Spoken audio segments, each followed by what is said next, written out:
Attention, severe weather ahead. Please stay tuned for our special announcement. Hello, I'm Kyle. Thank you for tuning in for today's episode of Warning, Severe Weather Ahead. Today I've invited a panel of experts to join me to discuss blizzards. Did you know that the Great Snow of 1717 was 25 feet? Our first guest is Andrew, a meteorologist. Andrew, what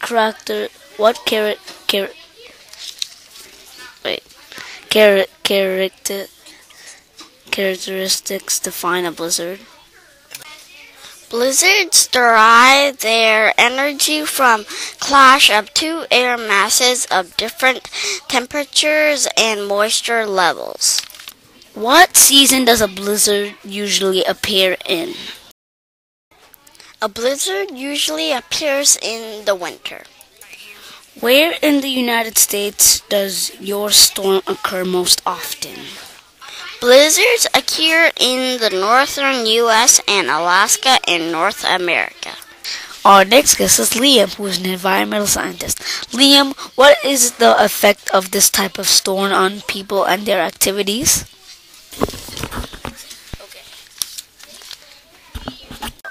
Blizzards can kill hundreds of people every year. What is one example from history when this weather has been most severe? The New Yorkers had a total of 21 feet, then 31 feet. Our final guest is Kyle, a representative from FEMA. What can people do to prepare for a hurricane? They can fill bathtubs with water. Is there a system for warning people about the severe weather? The FEMA representative can tell the news reporter of the dangerous weather to come. Thank you to our panel for being here today. We are all better informed and prepared to face a blizzard now. Tune in again tomorrow for the next episode of Warning, Severe Weather Ahead.